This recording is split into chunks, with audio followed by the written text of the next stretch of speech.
We got epic hate mail. It's still, I get so excited when we get hate mail. We read it in our morning meeting. It's like one of my favorite things because, nobody hates average things, right? It's just like, nobody online is losing their mind over vanilla ice cream. For me, the hate mail is sort of like a litmus test. You do a product and you don't get hate mail. It's like, well, shit, we just really missed an opportunity. Like we clearly did not push the boundary far enough on this.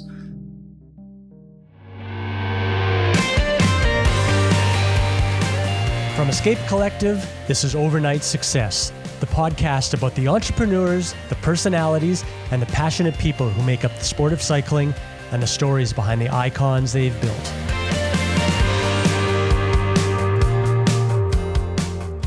Josh Poertner isn't your typical cycling industry personality. In fact, he's not really your typical anything. He's one of those people that when you meet him, you're taken back by a man who's filled with enthusiasm, curiosity, positive energy, and intelligence that really makes him stand out from, most human beings in general. These days, you may associate Josh's name as the man who reinvented Silca, the Italian tire pump brand. But as with most of these stories, it was far from a straight path and anything but easy. He started out as a keen and talented cyclist who later became a brilliant engineer and got his feet wet in the motorsport industry, and then later went on to be an enormous influence in making the Zipp wheel brand into what it is today.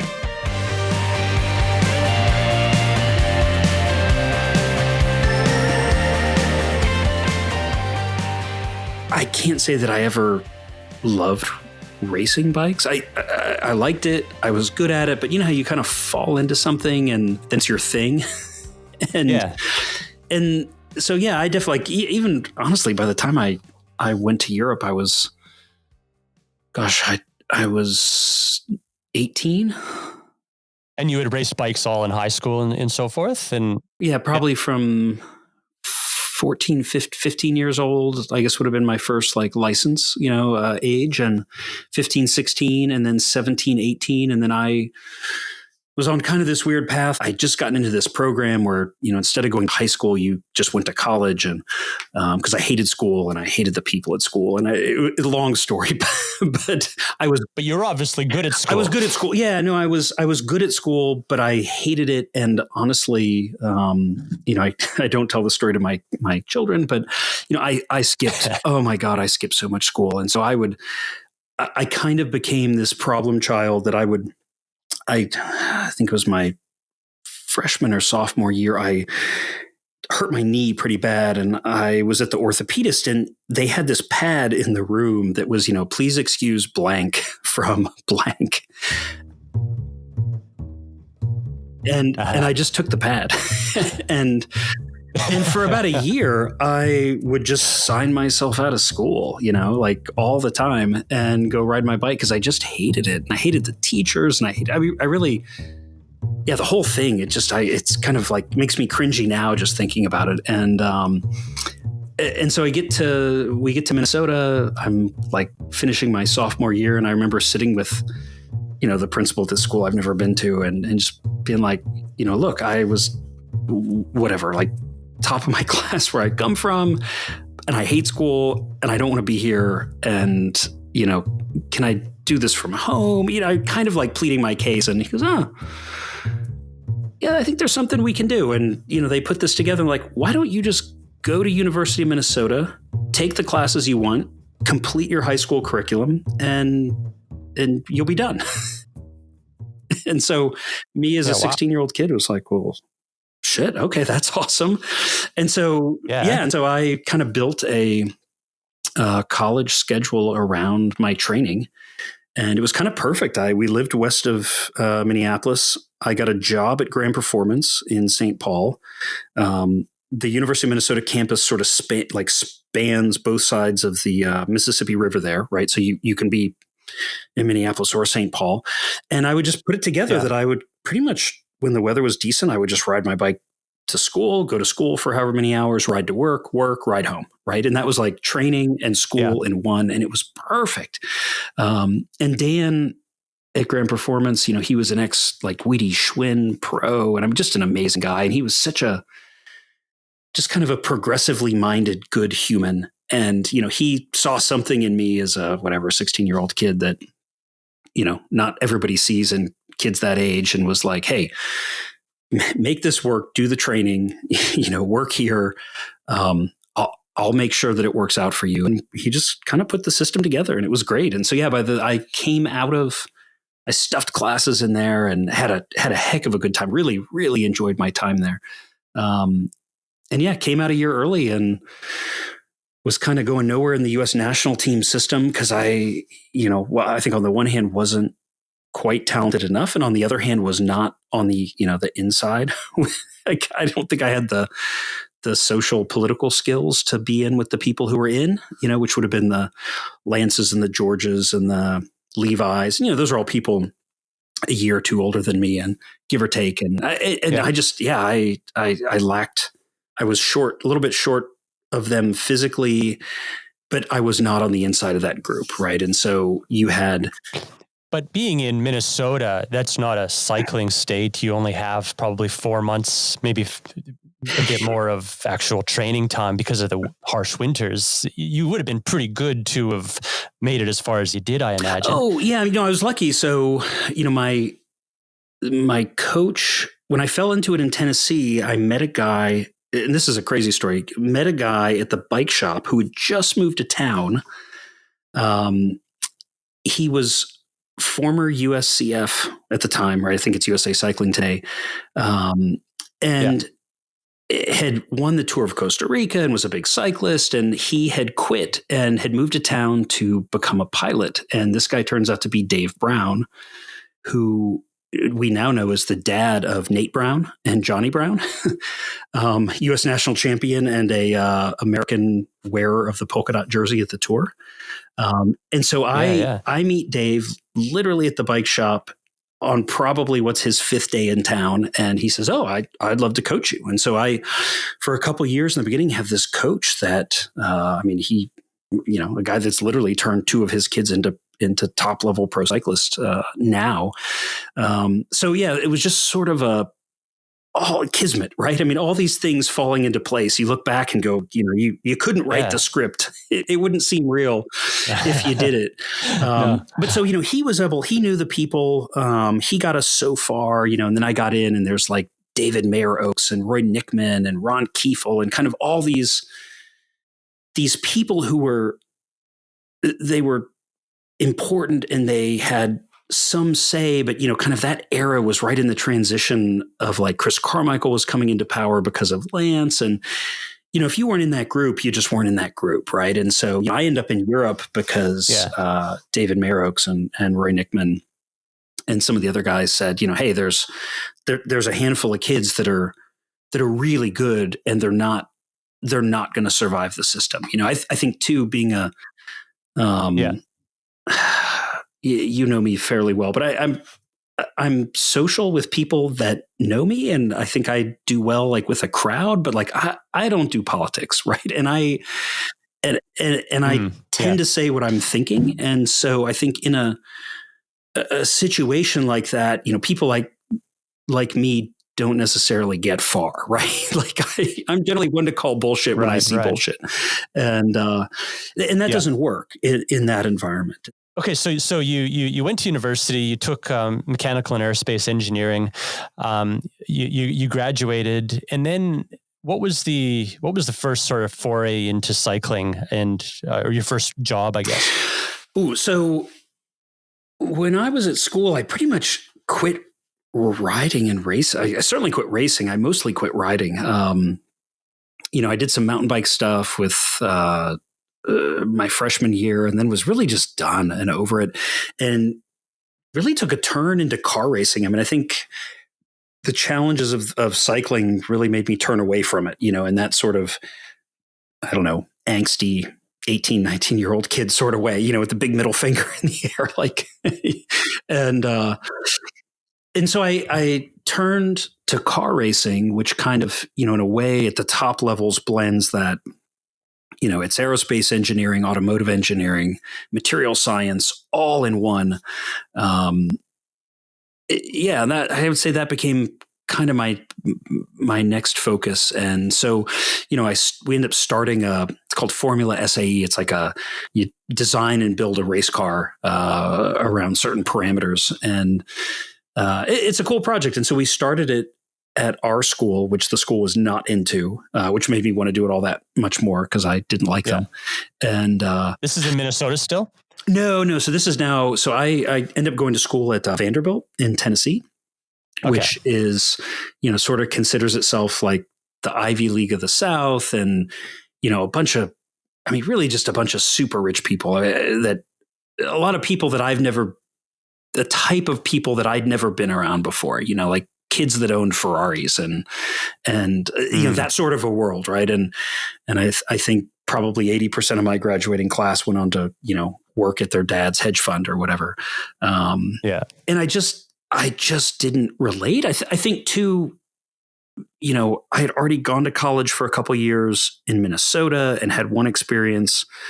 I'd lived on my own for almost 2 years off and on, and been in Europe.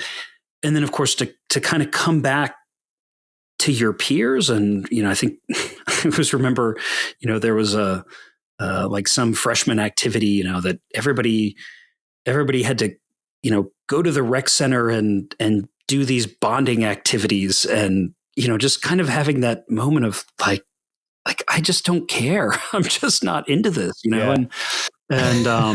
you had to go to classes for like, how to properly use there was one, and I remember it was like how to use the washer and dryer and the microwave in the dorms so that you didn't cause problems. And, I'm like, oh my God, I've essentially been like living on my own, self-funded for 2 years. And then already in college 2 years prior, like, I just didn't have the whatever, right, to be there. And so I was. It sounds. Yeah, and you were quite mature for your age. It sounds like. I think that's the irony, right? I wasn't mature. I was just angry, and I didn't. I didn't know how to process it. I just knew that I didn't want to be with these people at that moment in life.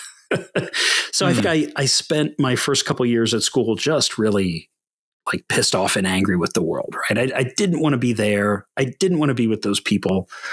I just, and so honestly, it was probably the best thing that could have happened. I ended up there. I was on this dean of the engineering school, this dean scholarship thing.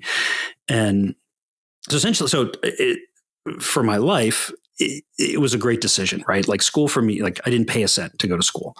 So I come out with a degree and I have no debt and I could do what I want. And that was ultimately the thing that allows me to go work for Zipp for no money, right? Instead of having to take some big paying corporate job, was I come out of school with no debt. But I think being the personality I am, somewhere in my schooling, we want to start this race car thing. And I'll never forget the dean, this guy, Dean Galloway.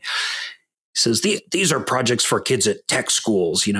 We don't do that here. And in that moment it was like, oh, we're so doing this, like challenge, the gauntlet is thrown. I'm in. And so from that point on, I think I was probably pretty much willing to, fail my classes to make sure that thing happened. But in doing that, I started coming to Indianapolis and meeting people, and I get certified by Olean's as an Olean's a shock tech, right? And I start, trying to get internships with like IndyCar teams, and I end up, essentially getting a position with Riley and Scott, who's building a prototype Le Mans LMP1 prototype car for Cadillac in that era. And really just kind of all these things in play, and I would say my last year of college was kind of like my high school, that I kind of just didn't go, because I just had these other things, and I was angry and stupid, right? I mean, I thought I knew way more than I knew. And so, in that weird way that it all works out, I come out of school and, I can get, whatever, these amazing jobs with, and I'll truly never forget, I had this interview with Dell Computer back when, remember the like, dude, you're getting a Dell. Like half our listeners probably are too young to even know what that is. But, Dell was huge in the computer space, and they were like the only computer you could get by mail order. And I interviewed with them, and they're basically just throwing money at you. And I remember sitting across from these two guys in this thing, and they're, you come to Austin, and there's, the pay is great. And I just remember like having that out of body experience in that moment and thinking like, oh my God, I will first kill the two of you, and then I will kill myself if I have to come and do, they're wanting to whatever pay you, $90,000 a year 20 years ago, to come study, the cooling airflow over, computer components, or so I don't even remember what it was because I went out of body. But having that moment, and I think that is where it sort of clicked of like, okay, I was pretty unhappy to that point, but realizing that, and I think as a non-American, it seems crazy, right? That kids come out of school with like $200,000 of debt. But as an American, right, that's the norm. Like my peers were coming out of school with, I think Vanderbilt's like, it's like $60,000, $70,000 a year, right? I mean, it's some completely asinine figure that makes no sense. And so you come out and you have to take one of these jobs, right? And, and I had been fortunate and this is where it brings us to, where you and I picked up, 3 or 4 months ago over Apple Schnapps, which was, I'm coming up on the weekends to work on this race car thing at Riley and thinking that that's my future. And I'm going to take this job out of school and all this stuff. And I meet Andy Ording. That was completely by mistake. Totally by mistake. He had just a few months earlier moved Zipp. He bought Zipp out of bankruptcy across town and picked it up and moved it into this old, like it was like an abandoned bank building in downtown Speedway. Riley and Scott was in the abandoned, the building that Riley was in used to be a dyno facility for jet engines. And so it was this weird space with all these like weird concrete structures in it. And so, you had this old downtown Speedway. It's right near the track, super commercial industrial with these old, buildings all probably built in the 20s, 30s, maybe updated. I think the Riley building was built in the 20s and updated for engine testing in the 50s, and I think the bank building had been built in the 40s and updated in the 60s. But either way, it was just this kind of old broken down place that was industrial. And I remember meeting him and it's like, oh, Zipp, I know Zipp wheels. my roommate in France had Zipp wheels, falling into that discussion. For people who don't know, Andy Ording is the co-founder of Zipp. Is that fair to yes, an accurate description? Okay. So how did you bump into Andy? How did that fortuitous event and another fork in the road take place? So I saw him in the parking lot, or actually saw Bill Vance in the parking lot with his Zipp shirt, and then kind of went around and like, oh, Zipp Speedway and Recycling, and they had bicycles. And so I walked in, and then I kind of re-met them, and I remember Bill Vance was the sales manager at the time, and it's this 1960s like kind of ridiculous room. It was a former bank, so it was like the wood paneling on the walls and the brown tile, but they had, all these amazing bikes everywhere, and a Lotus on the wall, and all the Zipp bikes and the discs and the 3 spokes. And so, he goes and gets Andy, and Andy comes and meets me. And I think after about an hour, I'm like, I'm in, let's go, right? Give me a job. I'll stay. I remember Andy telling me, like, when you see someone like Josh, you find a place for him. So it speaks a lot to your personality, to your intellect, and to your capabilities that he took such a chance on you, because you weren't applying for a job or anything. They didn't have an opening for you. What was your first role at Zipp? So I came in as an engineer. Another kind of classic Andy story. There were 2 engineers at the company at the time, like a former kind of a senior guy, ex-GM, auto industry, kind of typical automotive guy, very process focused, right? Which is how that industry works. It takes 7 years to do anything because everybody's focused on the process and not the outcome. And then another guy who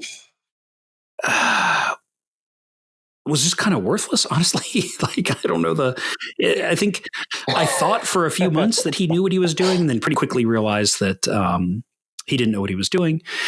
And then we sort of had this, I don't know, almost like perfect storm of the automotive guy's not getting stuff done because he's just putting it on the junior guy. The junior guy's not getting stuff done because, as it turns out, he's like looking at porn on the internet all day, which, in 99, 2000 was like a relatively new thing, right? Right. Like, hey, we have the internet. Yeah. The companies weren't ready for. And for me, it really comes to a day where Andy kind of grabs me and says, hey, how do you feel about being the senior engineer? And I kind of like remember looking at him like, I don't understand the question. He's like, okay, let me rephrase that.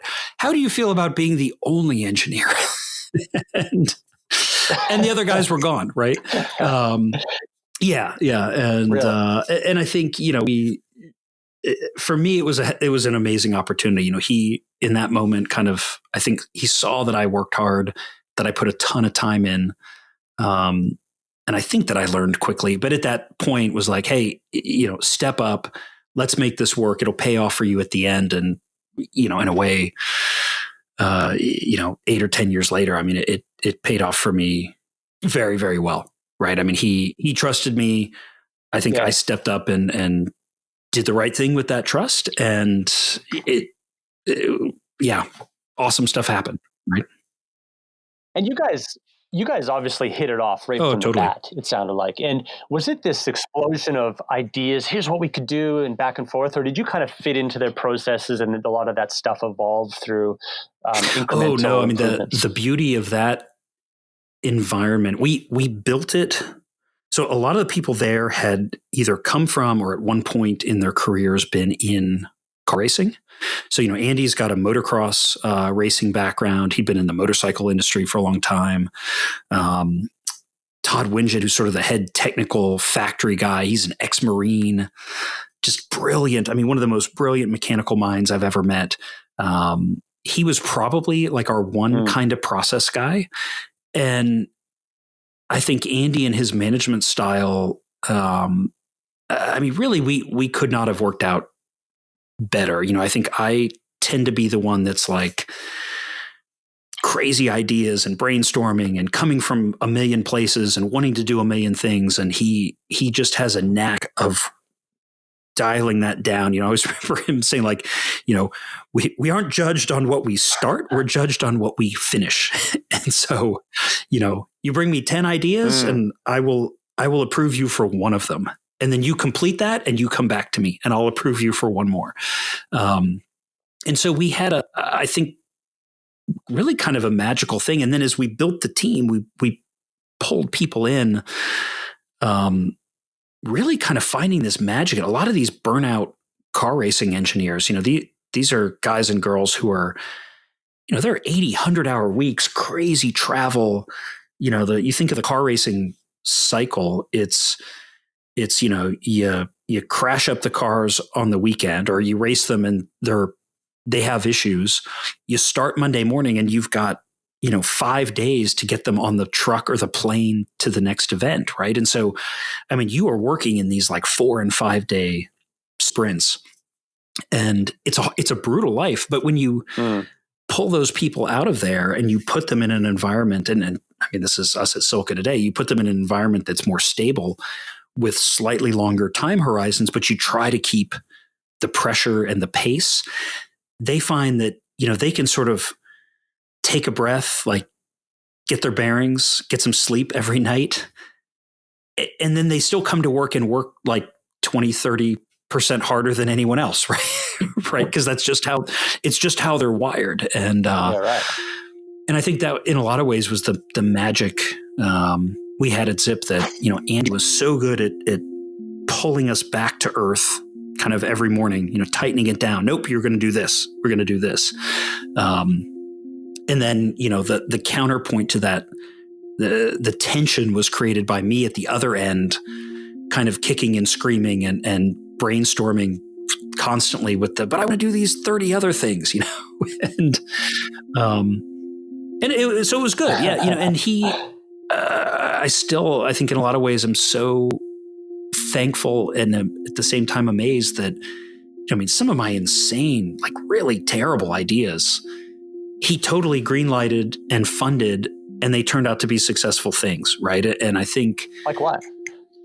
Oh, like dimple disc wheels. Right. You're right. That was, hey, the initial thought was, it grew out of my frustration for everybody was weight focused. I said, everybody's focused on weight because you can feel it. And nobody's thinking aero. I mean, you have to remember, 99, 2000, almost nobody believed in aero, right? I mean, I'd go to Europe and talk to these directors and the riders, and everybody's like, oh, it's bullshit. It doesn't work. Nobody cares, right? You don't go faster. And they would ride their time trial gear or whatever, but that was more almost of a cultural phenomenon. They rode the time trial stuff because everybody did it. Le Mans won like that. And so we're all kind of doing what he did. It just wasn't moving quickly. And everybody, even the German magazines, I mean, up until the mid 2000s were, yes, this wheel is very aero, but of course we all know that what makes you fast is weight and stiffness. And and because they could measure that in their jigs. Yeah, exactly. And you just, as Andy's always said, like you think of the Prison Break movies. We were the guys trapped in this prison of weight and stiffness, and we escaped it by bashing a hole in the wall with our heads, right to escape. And there was a lot of truth to that. But so the whole dimple thing initially comes about. It's me kind of coming through these meetings of like, I'm tired of talking about weight and I'm tired of talking about stiffness. Just angry Josh. Yeah. Angry Josh. Angry, but in a productive way, Josh. Right. And, right. A focused way. And it was like, what could signify, what could people feel and see and touch that would be aero? And it was like, dimples, right? A texture. And so we start working it and we find out, it actually does help with stall angle and kind of these other things. And so like everything, right? Everything we made at Zipp, we made. So, okay, you want to dimple the rims? Well, how do you do it? How do you make that tool? Right. And so, so Andy was really good at like, okay, yeah, that's a wicked idea. How do you execute it? Like, give me a plan. Oh, well, you need a tool with dimples. Okay. How do you do that? Well, yeah. Currently we turn the tools on a lathe. I can't dimple in the lathe, and so being a small company, this was your problem to figure out. Totally. Like it's not like you just said, okay, totally. Here's the material guys. Oh, totally. And it was expensive. I remember the disc wheel. I think we joked about this in Germany. The disc wheel, we develop a solution and we solve that. It started as a joke. Andy said, if you can solve it for $1,000, I think it was $1,000. It's probably less actually thinking back, but if you could solve it for $1,000, I'm in. And through an absolute kind of ridiculous, like one of those once in a career moments that people have. And I feel really lucky. I think I've probably had a handful of those moments. But one of those moments come up with a way that we can actually do it under budget and come in. And I'll never forget bringing that first one in and the look on his face was like, oh my God, like you just invented the future. This is the future. Right. And we knew at that moment, like, oh, this is going to change everything. Right. Everything just changed because of this. Wow. So you would have had a very comfortable position at Zipp to keep doing what you're doing. Tell me how the relationship with Silca started and how that progressed. Because Zipp made everything that Zipp made, right? So you think of, carbon and aluminum bar stock from Alcoa kind of went in one end of the building and wheels came out the other. except we bought spokes from Sapum and some from DT. And we bought bearings from a factory called Wibb in Switzerland. And we bought the little disc valve adapters, the crack pipe, as we are the hash pipe, depending where you are, from Silca, right? To sell with every disc wheel. And so, if you kind of wind the tape back to, my first Interbike, Eurobike, which would have been 2000, young kind of, bright-eyed me at my first bicycle industry trade show has to go talk with the vendors that we're buying stuff from. And so, I meet Hank at Sapum and, Martin at DT and Claudio at Silca. And of course the bearing vendor's not there because it's not that kind of show. But I mean, that was it. Those are the only people I knew at the trade show, right? At that point, we didn't sell our stuff to any other companies. We didn't buy stuff from any other companies. So, Claudio at Silca was one of the first really 2 or 3 people I ever met in the bike industry outside of Zipp. And he was just a lovely, lovely guy. I mean, just a great, smiling, happy, multilingual, just a lovely guy. Everybody loved him. And so, roll it forward. It's 2013.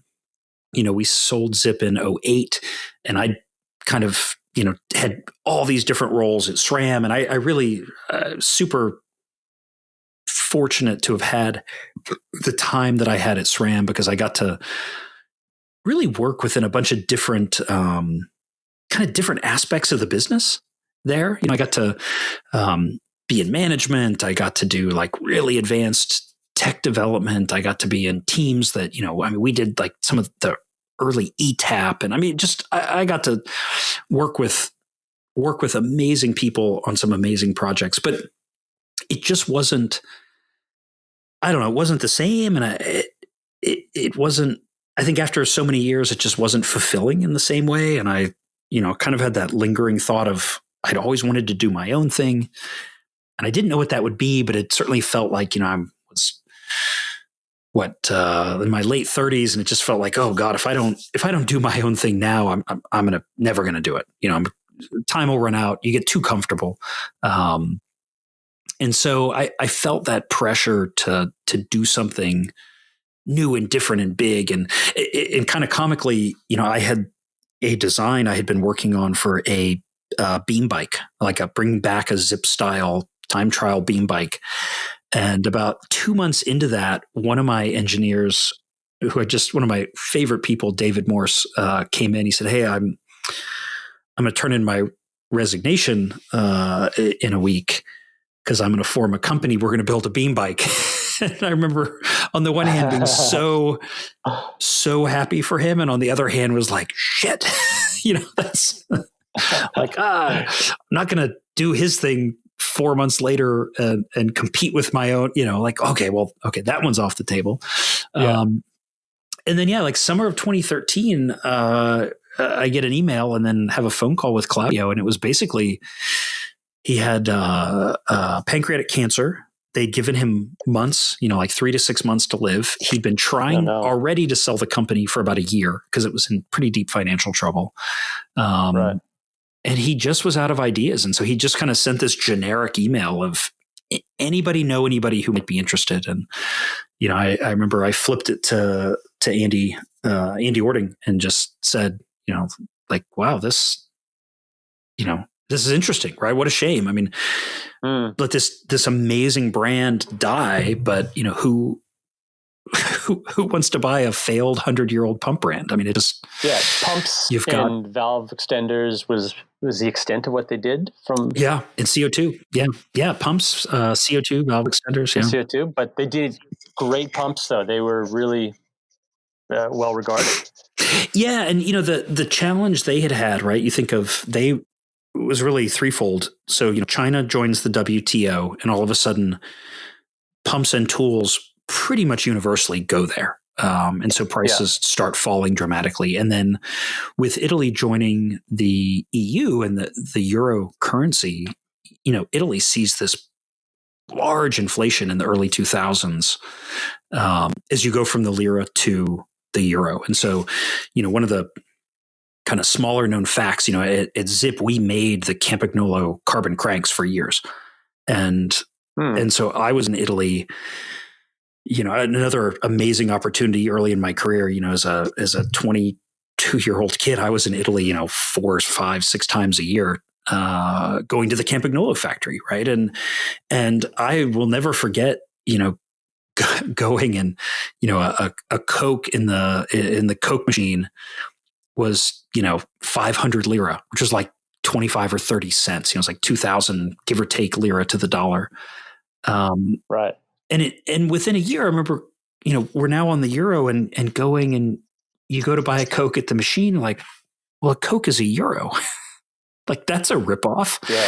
But I mean, that's what happened in Italy, right? And, one of I think the most prescient, kind of amazing things that Dario Pegoretti ever said to me, I love talking with him, just such an amazing thinker, someone I think he got the credit for being the artist, but didn't get the credit for being a thinker. But, I remember him telling me that, we forget that Italy came to dominate cycling, not because it made the best product, but because it had the best currency for export, and his phrase was, Italy was the cheap offshore labor platform for cycling of Europe. And when you look back at the numbers, it's true, right? I mean, the investment flowed in, the growth happened in Italy because they could export. And a lot of Silca made amazing pumps, but a lot of their strength, I got my first pump from Grand Performance as a 15-year-old. And it was the only pump that Dan would sell at Grand Performance, but it was $90 in 1989. When the most expensive bike I'd ever seen was a $2,700 Colnago Master with, C record Delta brakes and the whole thing. But it was expensive, but it wasn't that expensive.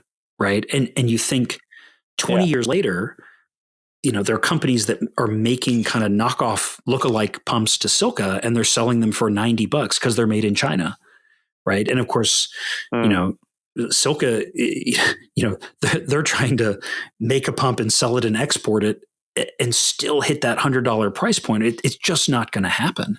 Right. And so they're trying, and so they then went through a phase in the 2000s of trying to cheapen it and add plastic, and, just poor decision after poor decision was made. But really the die was cast much more globally, them failing to change the business model internally.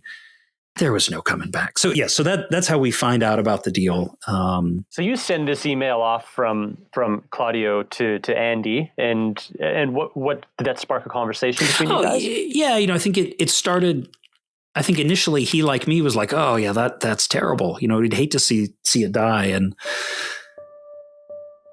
I think it certainly wasn't that day or the next. It was probably honestly a week or two.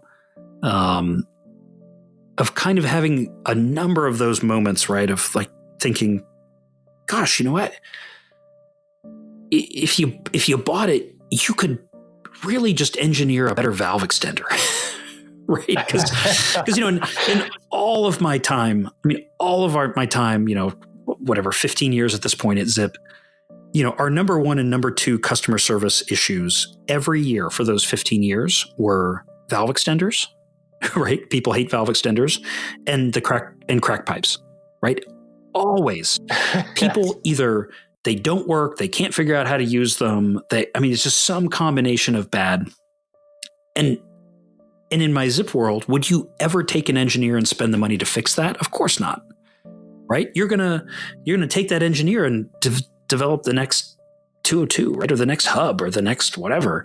It's just not worth your time. And so I kind of had that moment of, well, gosh, if we just fixed that, we could take over the valve extender business, right? If we just made a crack pipe that worked, we would own the disc wheel business.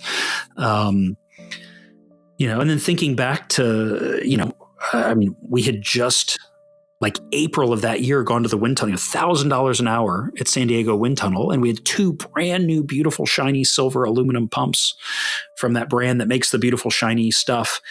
And in a 5-day, like a 50-hour test cycle, we broke both of them.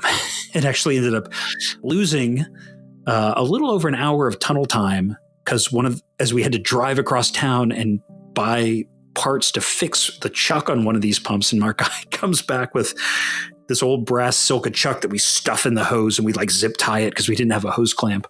And so, there's kind of like, well, yeah, the new pumps are cheap, but they're not very good, right? They don't last.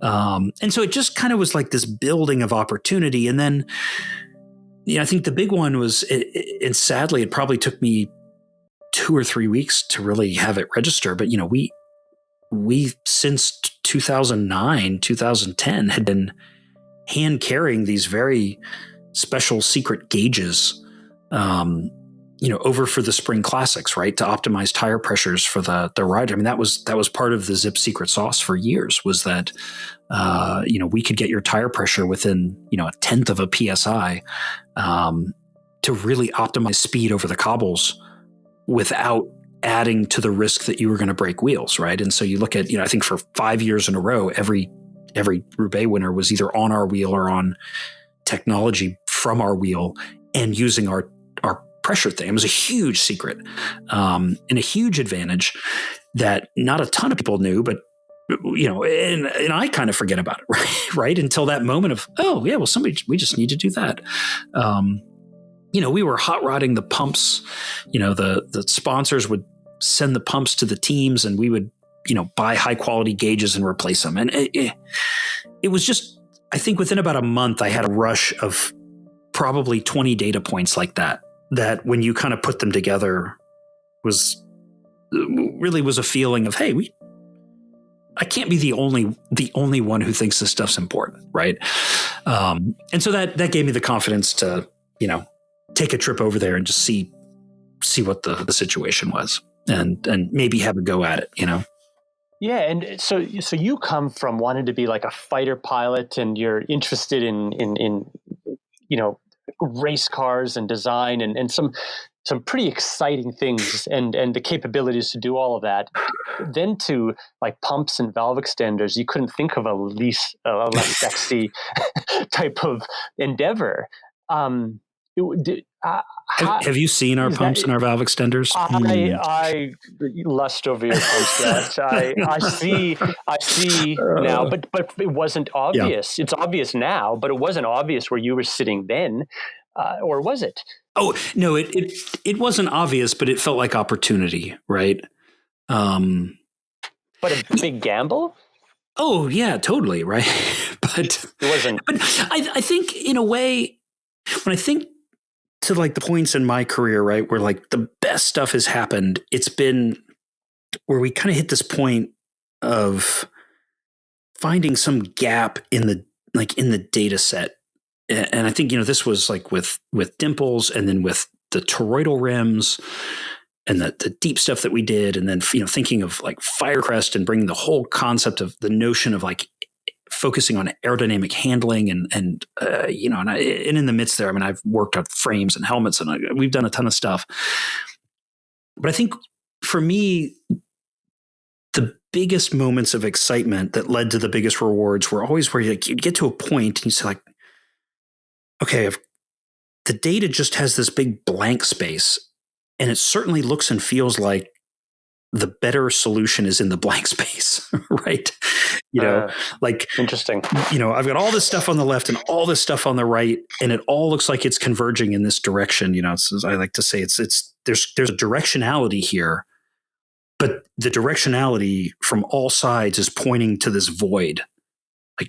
Like there's got to be something cool in the void, and I think, I think in a way that's part of, I think maybe why I hated school so bad. And I think at some level, I always said like, I'll retire someday and I want to teach mathematics at school, like at university, because we're teaching kids these shitty problems that have these shitty answers. Right. And like, there's no joy or excitement in like finding this crappy answer that everybody knows, right? But when you can take somebody to the brink and like look over into the abyss and go, I don't know where, but there's something amazing out there. Like that's pretty cool, right? I get excited about that. And I think, this was one of those for me in a very non-technical way, right? I mean, I think, we had, I think it's like the CFD and some of the work we did where we started all of a sudden realize, oh my God, the harmonics and these things that we've been filtering out of the data, like that's the data. There's magic in there, right? There's fluttering and there's, holy crap. I mean, when those things don't happen that often, and when they do, it's like just this like holy tear of activity. I mean, those are the things where it's like manic, right? It's like 4 days of no sleep and like, oh my God, there's, we're going to get there, right? I mean, that's that sort of epic drained effort. I think it's similar to, maybe some of the best rides that we ever do, right? I mean, those death march level efforts, right? Where it's terrible and you took the wrong turn and then it snows and your hands are frozen and, and you're so miserable and you think I'm never going to get out of this. And then at the end, you're like, stop and get like a hot slice of pizza. And it's like the best pizza you've ever had. Right. I mean, the adventures in the chaos, exactly what you're saying, right? In the noise. Yeah. Yeah. Like that's where the really good stuff happens. And,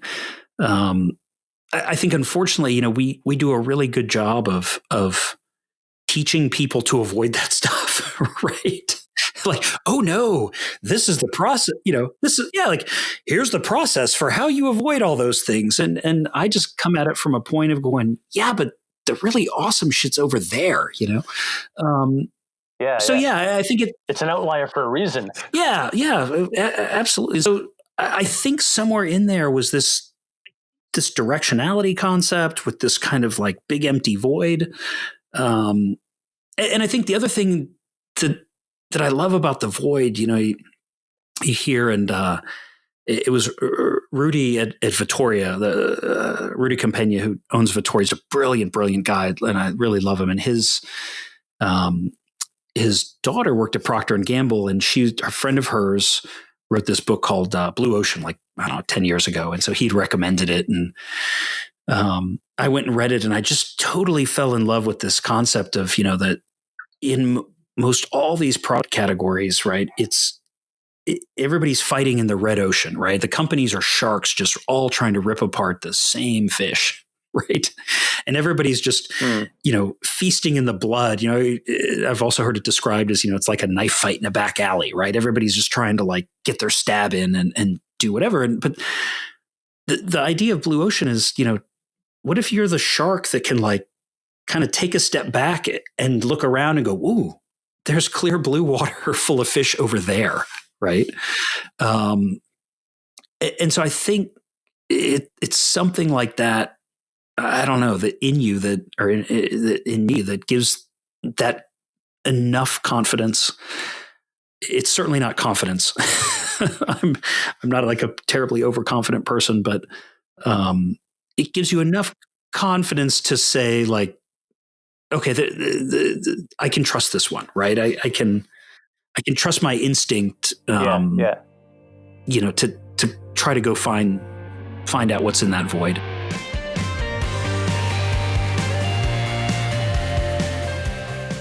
This podcast is fully funded by our members at Escape Collective.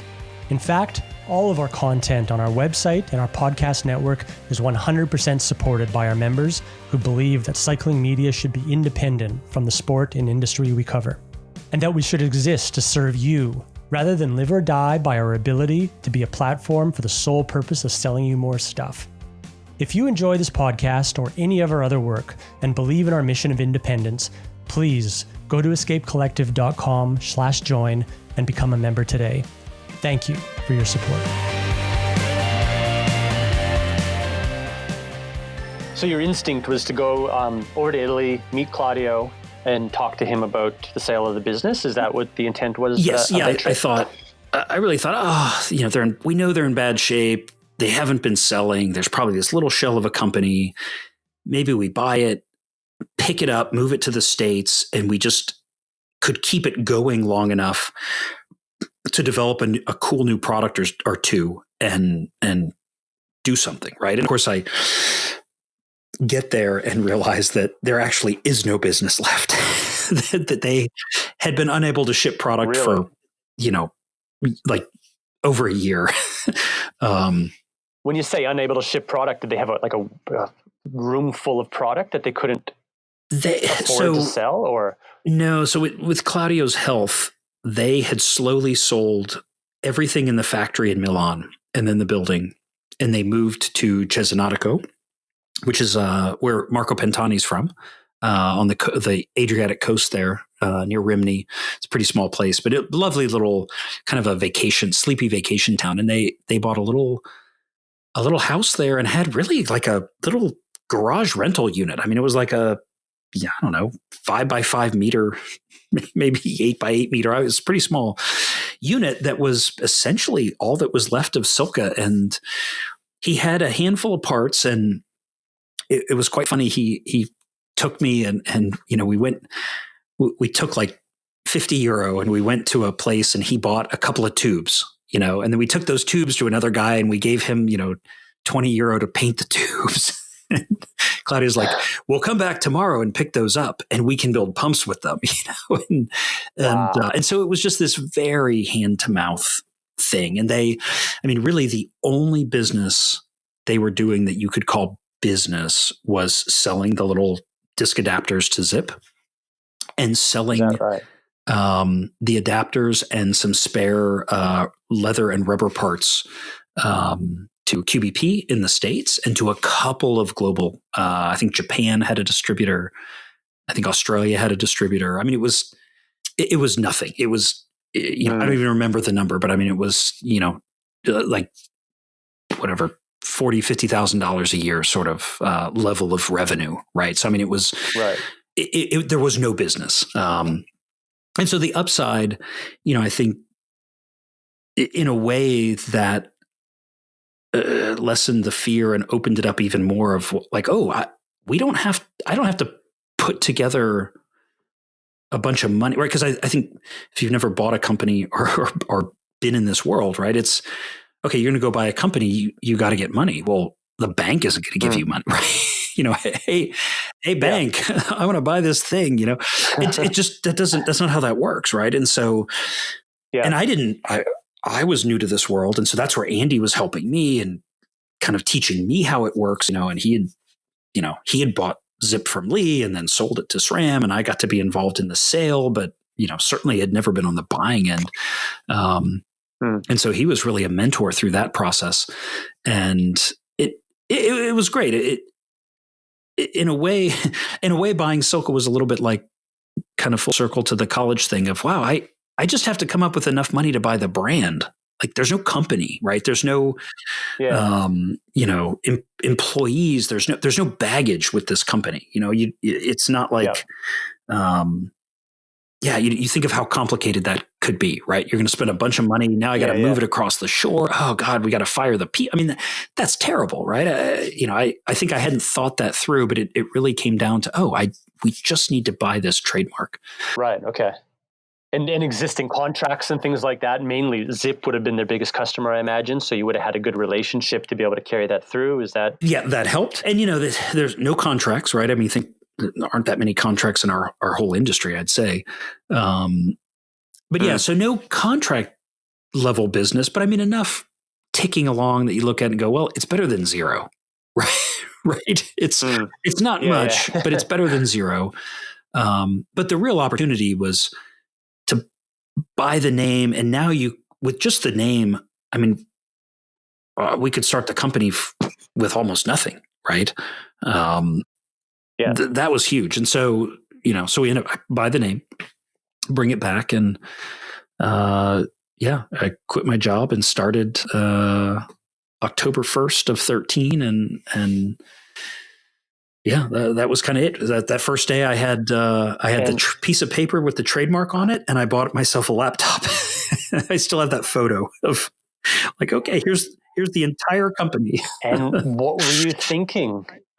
What were you thinking at that point? Like, now what? Or did you have a pretty good idea of where you're going to start? I knew that I had to get into the spare part business because there was a lot of pumps out there, right? I mean, Silca had made pumps for almost 100 years.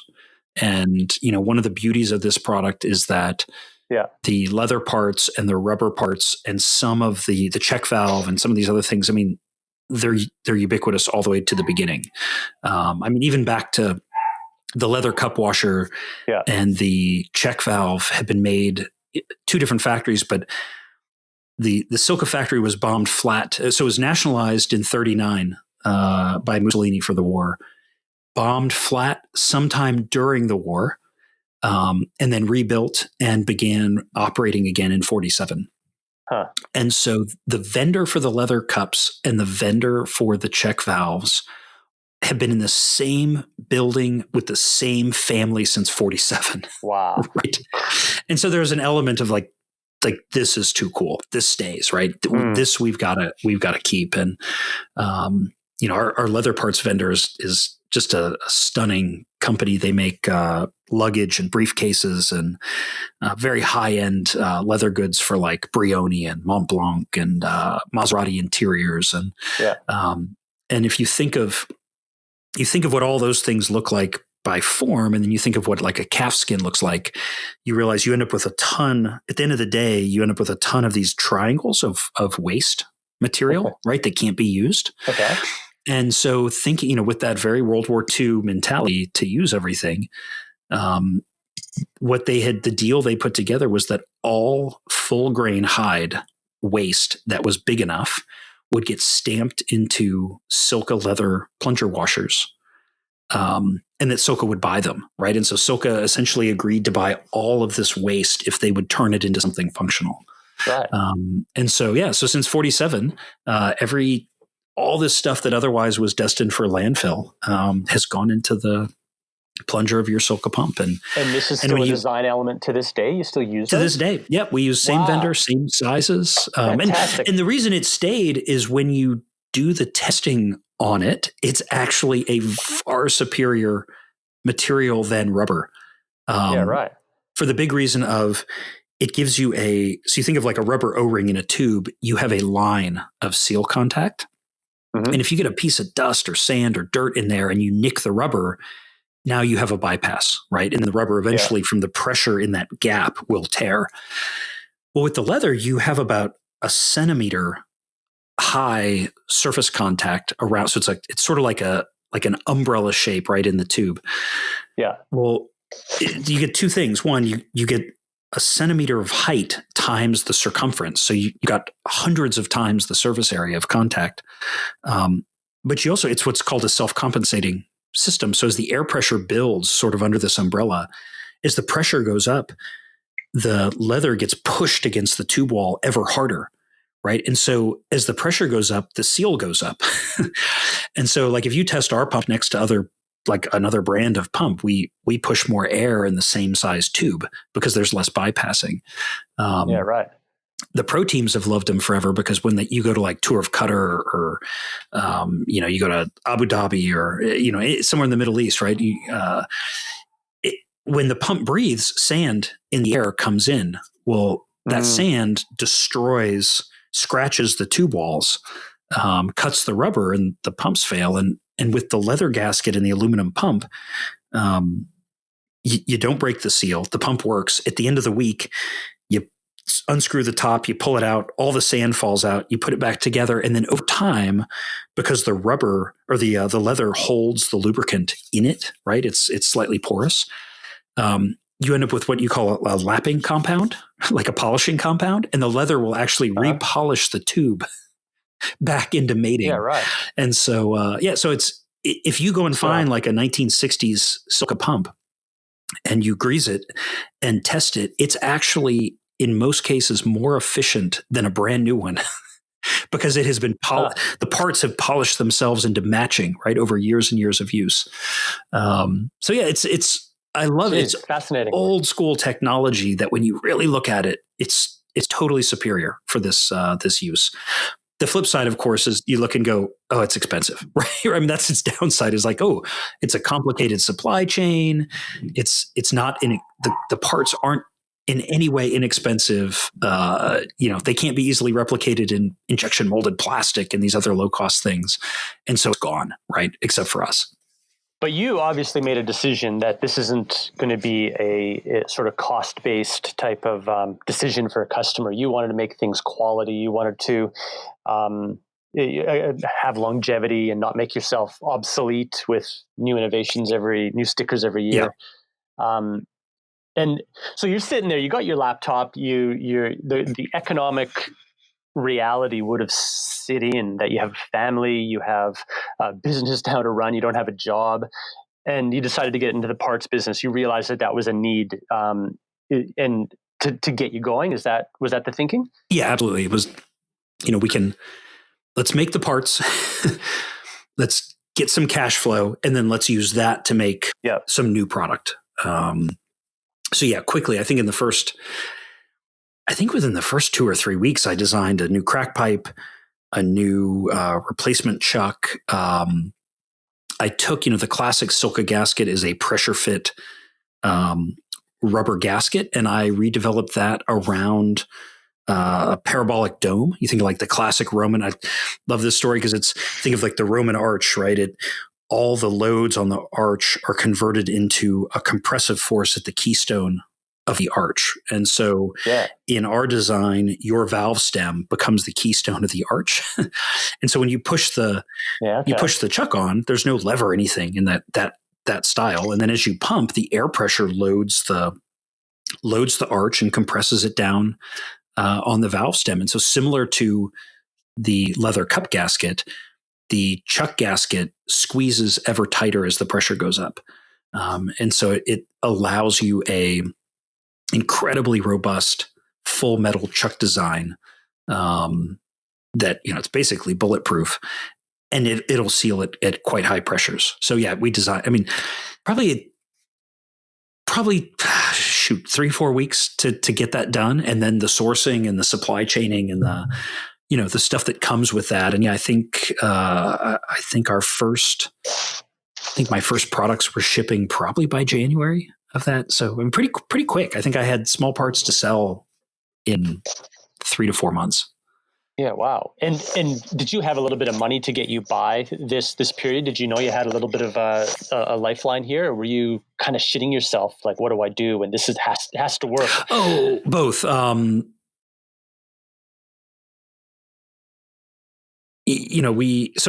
pulled Andy Ording in as an investor mentor in the company, and then his partner when he bought Zipp was another Andy named Andy Miller, and Andy Miller wanted to come in, and I wanted him in because these two guys they know their stuff, and so they invested with me, and then honestly.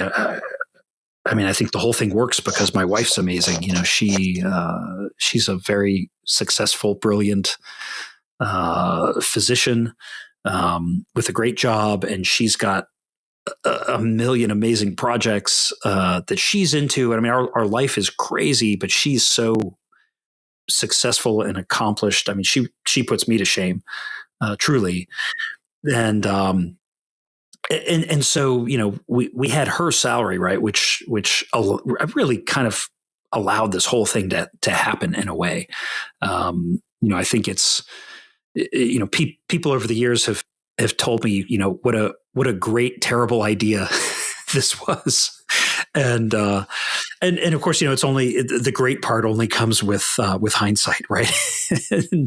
and I think when you're in it and you're living it, it really is hard to separate the great from the terrible. Like how much of this is real, how much potential is real, and how much potential is imagined. Did you have a business plan to reflect that potential? And that Andy, so you would have had that. You did due diligence and all that.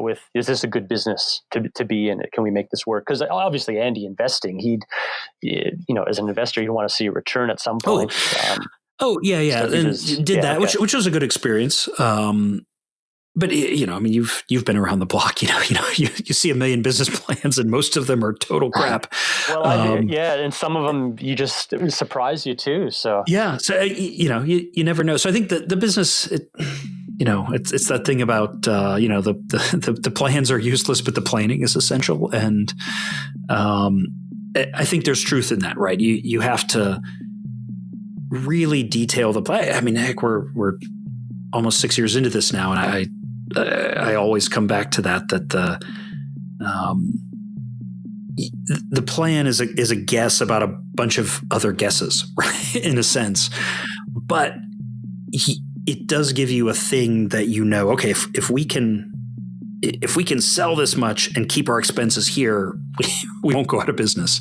It gives you, and I think too, it certainly as I've gone on and gotten better at this, you do more advanced planning and you do, high limit and low limit, and you kind of do scenarios and these other things that, that are really become critical. And because I think we learned 2-3 years in that, having a amazing, successful hit of a product can be, in a way, every bit as harmful and hard on the business as having a flop, right? And I think that's one of the things that, especially in the physical product world, that's so hard. I remember, God, years ago, and I can't even remember the company, but hearing a story about, a company that they were so successful that they went out of business, and thinking that's stupid, right? That's not possible. You can't be so successful you go out of business, but you can, right? I mean, absolutely, it's totally possible, and yep. And you can go broke while making money with just cash flow issues, can't you? Absolutely, yeah, absolutely. And I think you think of like the customer sentiment side and all that, right? You can piss off a whole lot more people not delivering your hot product than you would ever piss off, trying to run a sale on your flop of a product, right? I mean, it's daunting in a way, and I think all of that's good experience and really necessary, but at the same time, it's, what's the Mike Tyson line about, everybody's got a plan, then you get punched in the face. And, yep. So I think it for me, it is that discipline of, like, work the plan, run with it for a quarter, revisit it, you just got to keep coming back to it. And I think we've got enough of a system now that I would say we're more focused on, I'd say, if anything, the activities, right? Like if we do these activities and we do them consistently, we will find success, right? And I think trying to work that into something that every employee in the organization can really wrap their head around is huge, right? Because I think if you just you go to the employees every day and say, we need to hit X revenue at such % margin, like, that's not really actionable, right? Yeah. Like, I think your customer service people go back to their desk and go, yeah, what do we do with that, right? So your first hot product that put Silca on the map was your super piston pump.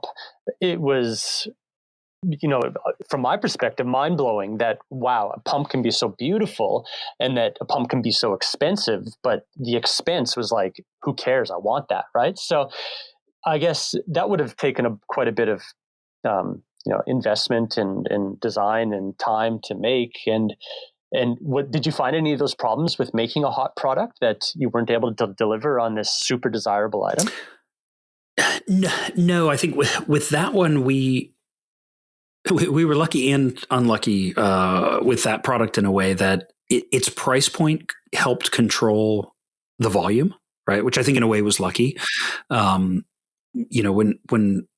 we launched, I hired my first employee, and he came to my house every day and worked in the living room with me as we went through that process. And then as we were about 2 months out from having everything land and having to make them, I found space to rent, right? And had to like get a real office and rent the space. And, all those steps are just daunting. It's like, oh my God, I've got to now pay so much for, X amount in rent. Oh crap. I'm not even selling anything yet, and I'm bleeding. I mean, it's the constant, the stress, right, of a young company. And, I'm paying a salary for a guy, but I'm not selling any more product. And, it's, you go from you go from floating to drowning, and you think, oh God, I've got to, and that's where the business plan thing is huge, right? Like, okay, I'm going to drown for 3 months, but then I'm going to float again. But yeah, that one, the price point helped control the volume. The price point absolutely helped us get attention. I think had we come up with a $200 better pump, I don't think it probably goes the way that it goes. Right. I think in part of the design of that product was, in a way, kind of my ultimate blue ocean finding the void moment of going, well, okay, well, all the pumps in the world come from the same 2 factories in China, right? There's 2 companies in China make all the pumps. So no matter what the brand is, they come from 2 places. So we're either going to make pumps there and be price competitive and have essentially the same product, right? Because the only way to get price competitive is, you're taking advantage of 11 million injection molded pistons and, the 5 million gauges that just have different faces put on them and all these things. And so realize that, my God, I couldn't make my competitor's pump for anywhere near a competitive price. That I couldn't make the same product for a competitive price because I don't have the scale and the volume and the factory and and so there's that coming at it from the other side of, well, okay, well, shit, let's just throw price out the window and let's just do something crazy let's just make the thing that we want to make. Right. And I think there's something to that. That's why we have supercars, right? And private airplanes and things, and on the one hand, it's a little crazy, but on the other hand, there is a market for it. It's not huge, and it lets you go in slowly. And, we were fortunate. I mean, we did have teething problems. We had a year into that product, we had a corrosion issue in a tiny little stainless steel ring in the swivel fitting on the hose that, the hoses would, if you lived near the coast, the hose eventually would separate at this fitting, and, people get super upset. And, it's literally a 10-cent part. And our failure was we bought the more expensive stainless, which turned out to be actually slightly more reactive when it was placed next to the brass. And, right. And had we actually just bought those, and by more expensive, it's a 25-cent part, and it would have been a 20-cent part. But it's one of, I think a Super Pista Ultimate hose is like 30 subcomponents, right? And so 2 of the 30 have this issue, but it causes this big problem. You think, okay, well, I guess it's a terrible problem. We're going to take care of these people. We sent hoses to all the customers. Thank God we hadn't sold 100,000 of these, right? Right. How many did you have to sell to be profitable? Do you remember? I don't. But we sold a lot more than that. I'll tell you. I'll say that we sold a lot more than that. Yeah. You sold a lot more. Yeah. No, I think I do. I think it struck a nerve, right? It was bold, and it was crazy, and it was different, and it was pretty, and it had a story behind it. I think it just touched a lot of nerves, right? It's kind of back to that. It just, it penetrated people's brains in multiple ways, right? That allow them to kind of justify that. And then, to this day, I mean, we have, we started painting them, right? Is because, we got epic hate mail, and I love. It's still, I get so excited when we get hate mail. We read it in our morning meeting. It's like one of my favorite things because, nobody hates average things, right? It's just like, nobody online is losing their mind over vanilla ice cream, right. It just doesn't happen. Yeah. And so, for me, the hate mail is sort of like a litmus test. If we do a product and we've done it, right? We do a product and you don't get hate mail, it's like, well, shit, we just really missed an opportunity. Like we clearly we did not push the boundary far enough on this in some way or another, right? I mean, it's something about it. But that's got to make you nervous at the same time, putting hundreds or thousands of these $800 pumps or whatever. And were you extremely nervous that it wasn't going to connect with people, or did you have extreme confidence that, no, we've nailed this. This is going to sell? Somewhere in between, honestly. I think, I'm never extremely confident that anything will sell. I've been burned by that way too many times in my career. Yeah, in a way, you just never know, and I think it's so complicated because you can have the most amazing product, and if you're ahead of the market by a year or two, you don't sell it, right? And you can have a lousy product, but if the price is right, people will buy it, and so there's somewhere there is sort of like a magic, kind of a secret sauce to these things, and I think you absolutely have to have confidence that you can do it, because if you didn't, you'd never sell it, right? I think if I couldn't, and I think one of my things for my product and engineering teams is always like, it's not that we're going to make product that we want to use, right? Of course you want to use it, like that's a low bar, right? I want to develop and make product that I would be willing to buy.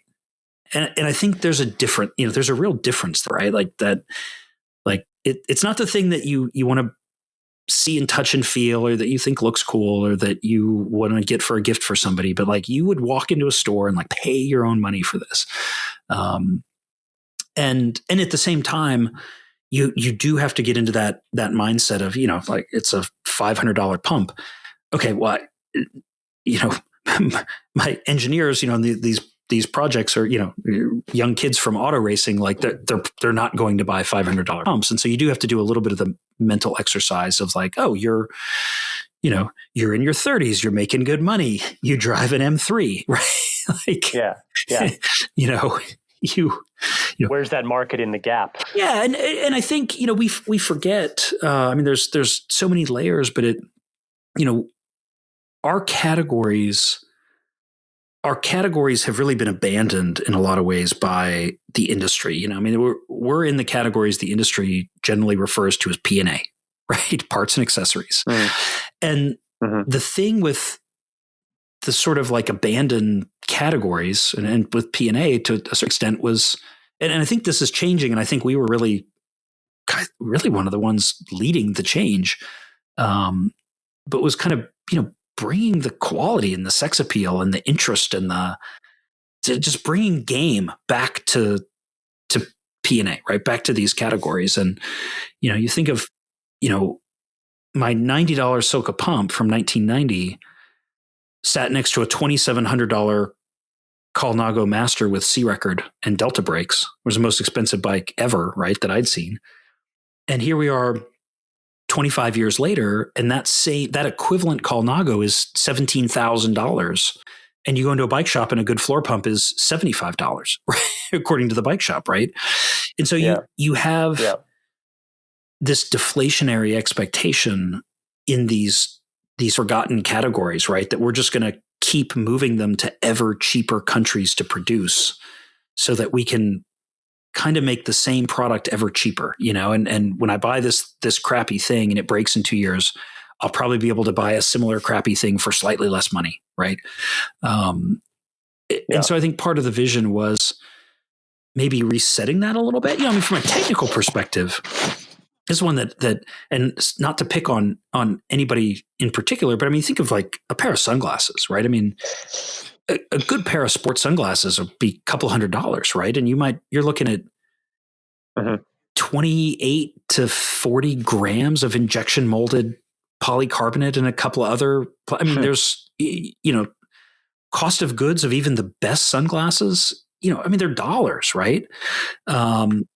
But of course you want them. And I say that as somebody who, will say openly, like, I love Oakleys. They fit me well. They work. I love the clarity, right? They're amazing and they're worth the money.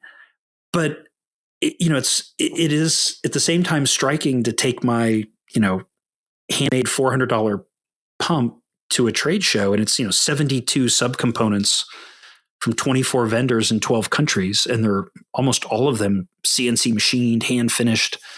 The thing weighs, almost 4 kilograms of, different types of metal and wood from all over the world.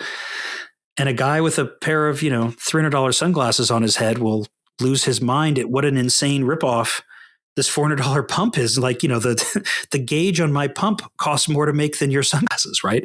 But it's just, and so I think somewhere in there, again, not to pick on the categories, but it did also have to come with that, I don't know, the social acceptability of these things, right? And you look at it today, 5 years on from, 4.5 years on from the launch of that pump. And, it's people post pictures of these things on Instagram all the time. They paint. I mean, people will spend 3, 4, 5 times as much money as they bought the pump for in the paint for the pump. Right. And you've completely reset expectations on that category. Yeah, which was fun. And so I was going to say earlier that the whole painting thing came about that, we were getting this epic hate mail about the price. And we got this amazing email from somebody. And I wish I knew who. I've emailed the address a couple times. They've never emailed back, but it was like something along the lines of, fuck you, you fucking douchebags, you ruining the sport. You've made this a fashion accessory for whatever, like people who ride Pegarettis and wear Rafa and do, it was actually really brilliantly written. And I didn't know Dario, but I was super familiar with his work and a big fan. And I knew that he hand lettered, on some of his bikes. And he, one of his paint schemes, he was like a letter he wrote sort of to the industry of like, are you out of ideas? Like it's a little bit of an insulting letter.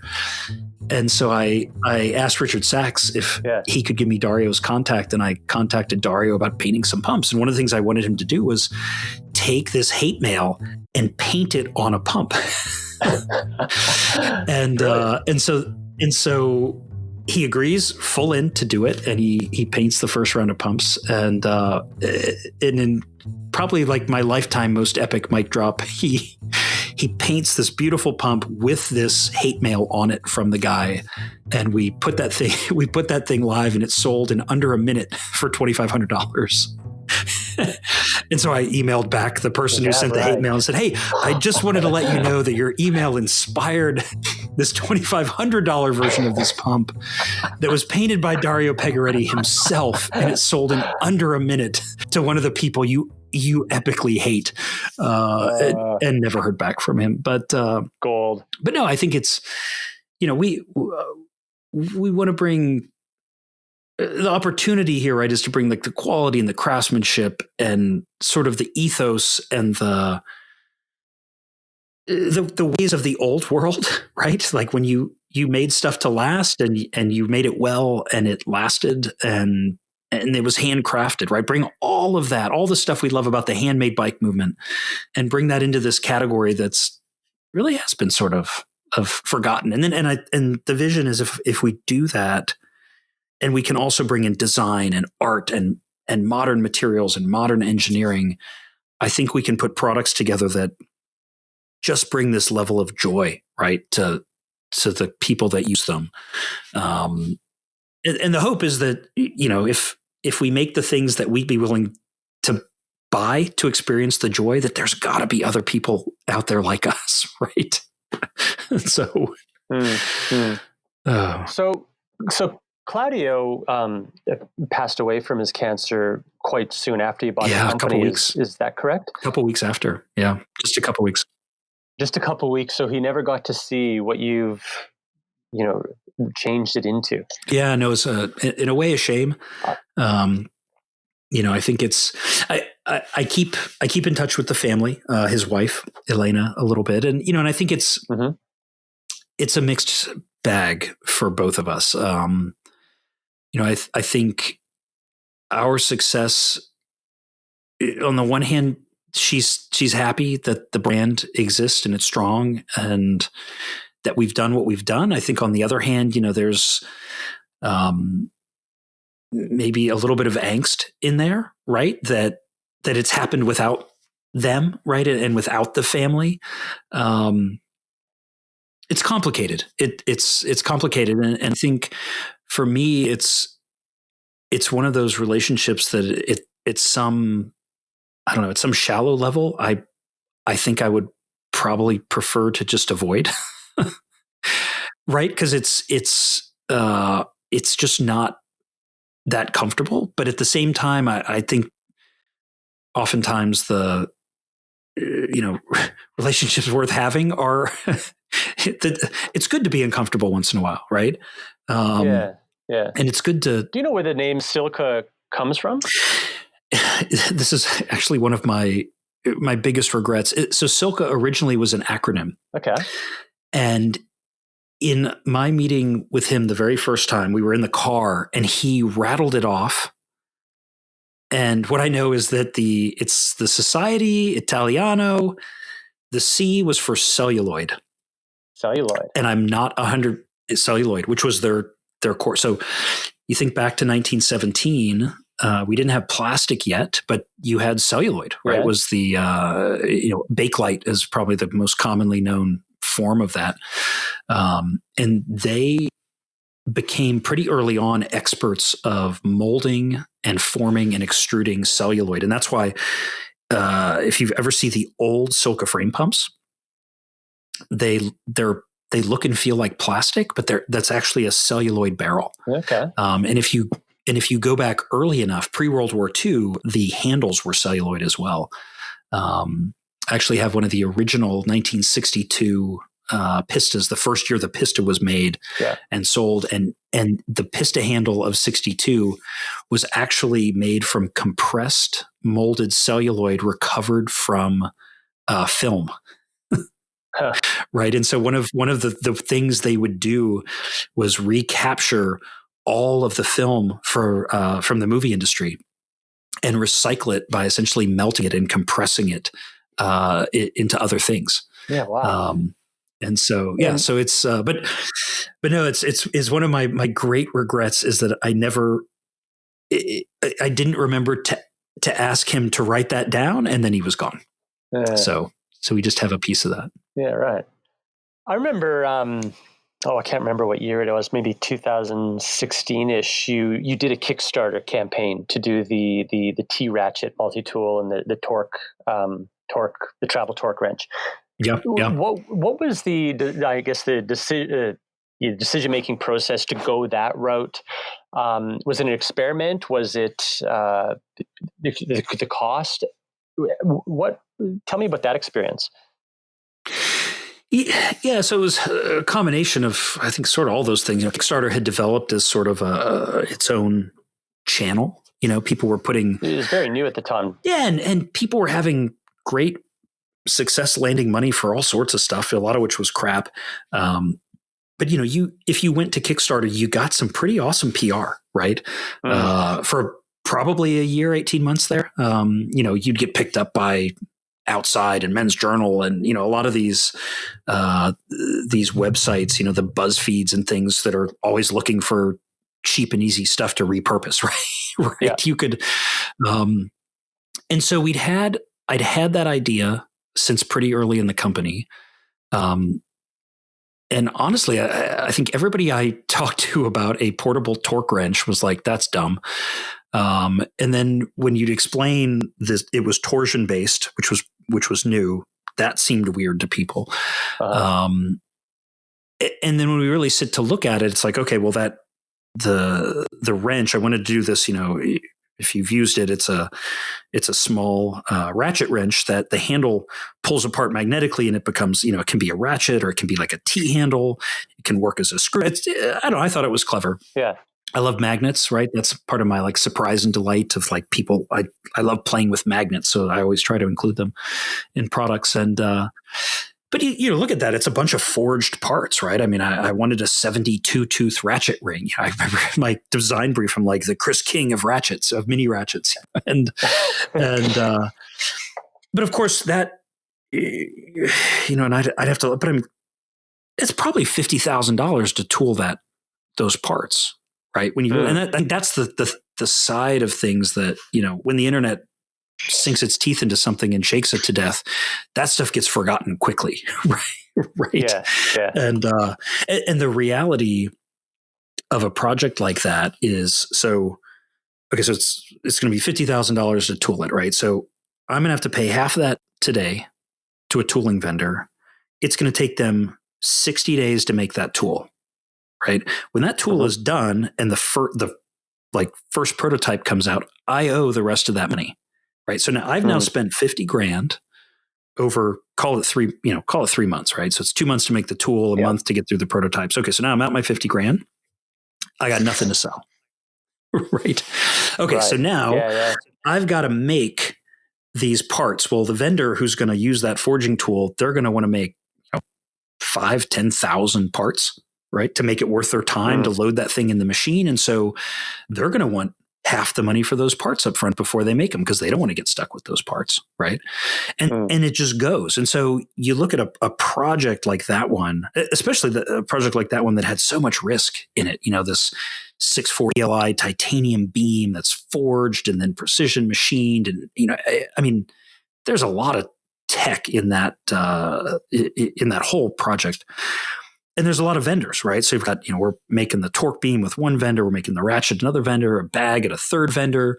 We want to buy this super nice S2 steel bits. That's another vendor. All of them want to get paid. And so I think it's a good, where Kickstarter is magical, is that when your Kickstarter closes, you get paid the money minus their fee, which is like 5 or 7%. And so, you think from our perspective, we were launching the bag. That was the year we launched the BOA seat rolls and the phone wallets, and trying to think of what else we had in that year. We had like six new products, right? And so every last bit of free cash in the company is in these products. Yeah. And I still want to do this other project, right? And so Kickstarter became kind of that way of, hey, this thing gets a lot of press and PR, but really, if it's successful, it would throw off enough cash to just do this thing outright, right? We could just do it. So instead of, we did that in 2016, instead of the T-Ratchet and Ty-Torque becoming a 2017 product, it would become a 2016 product, right? I mean, it just allowed us to do one more.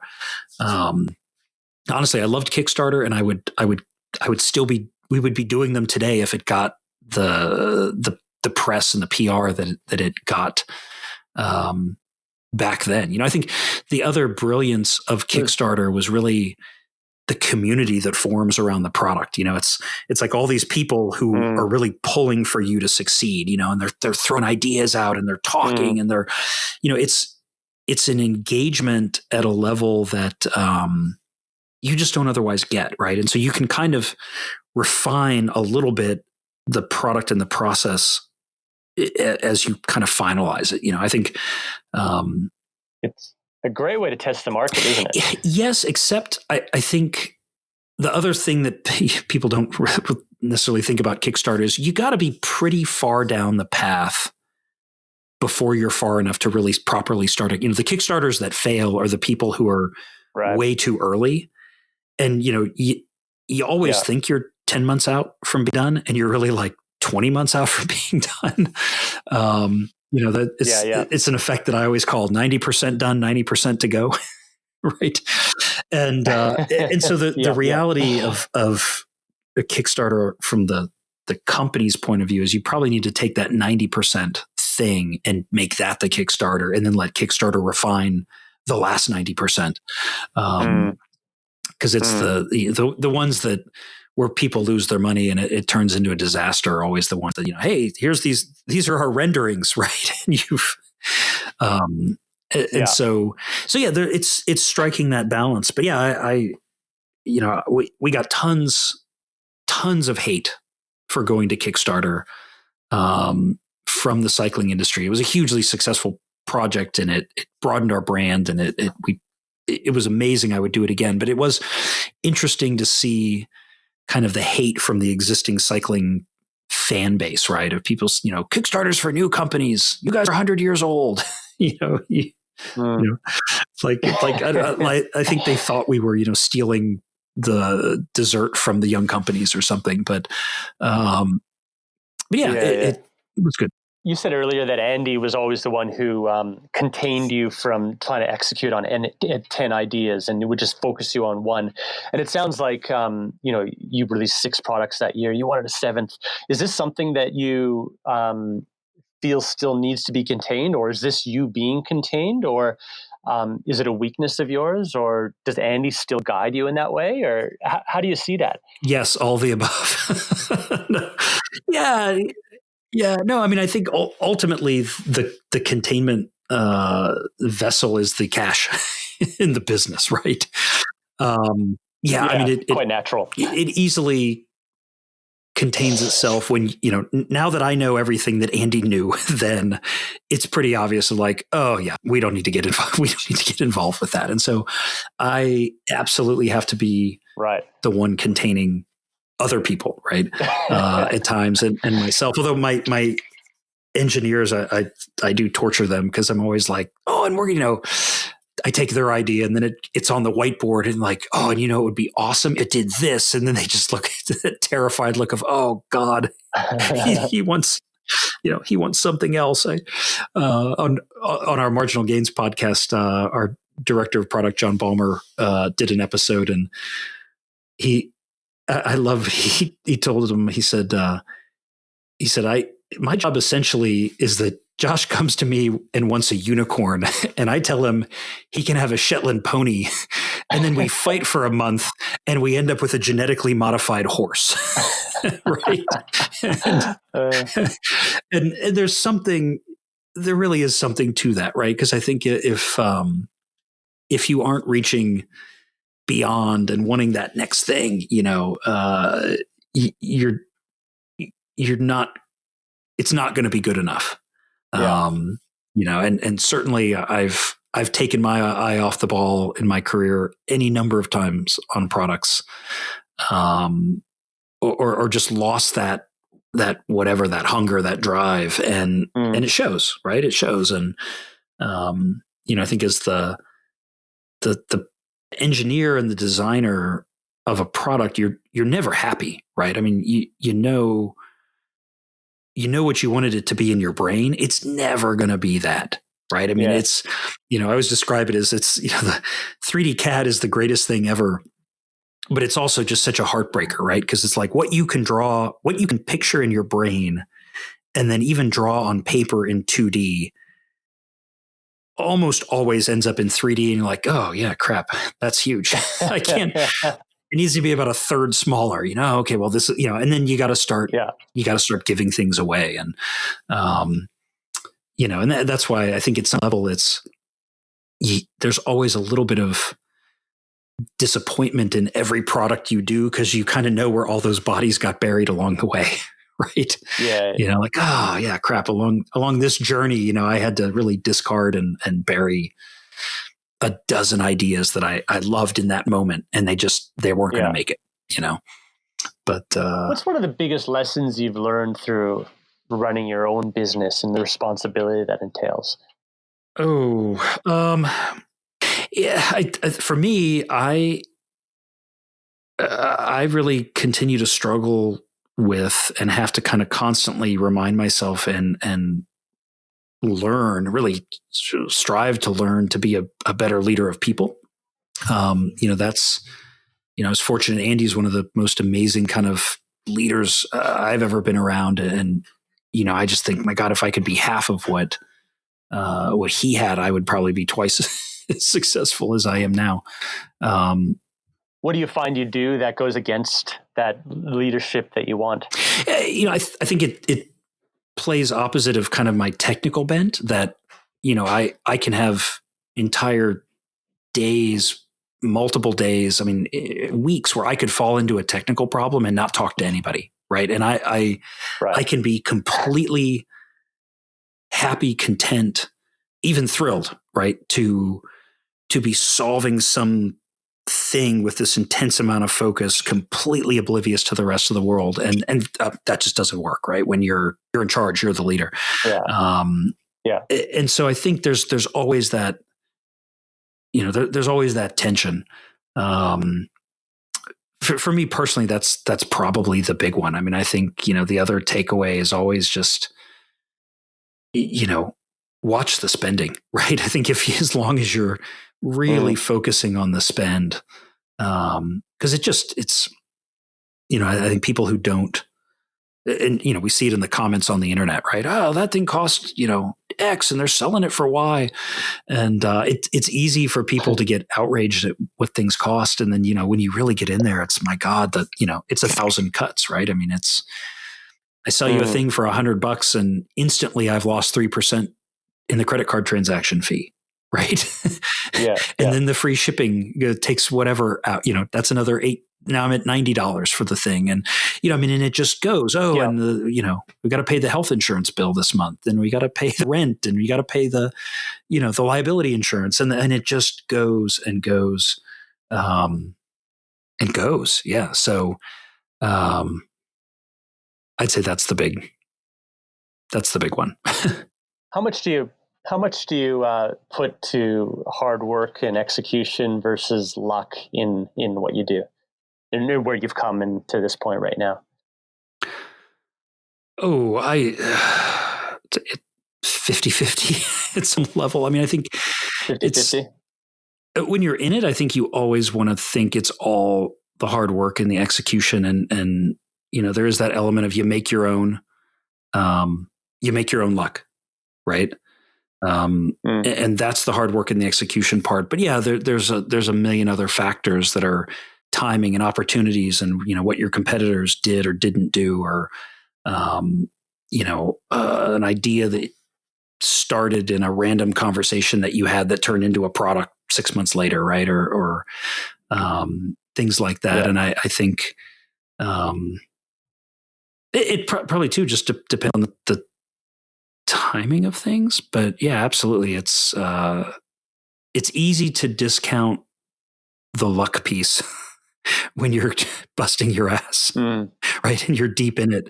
But I think you have to have enough humility to step back and look at it from afar and go, wow, there were some really fortuitous things that happened, and I think too, it's, nobody does this alone, right? We're surrounded by people who help us. They grease the skis here and they make an introduction there and they know somebody over there. They've experienced, both Andys are amazing for, like they've said, they've stepped on 1,000 landmines before me, right? To be like, hey, don't do that.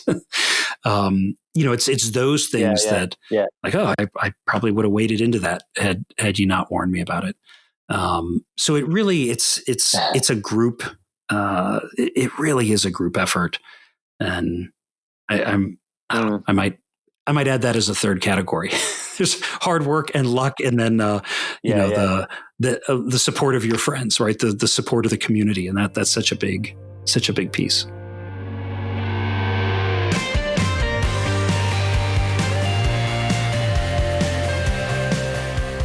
I'm Wade Wallace, and thanks for listening to another episode of Overnight Success. If you have suggestions on a remarkable entrepreneurial story within the cycling industry, hit me up on our members Discord channel, where I'd love to hear about it. Until next time, stay inspired and stay tuned for our next episode.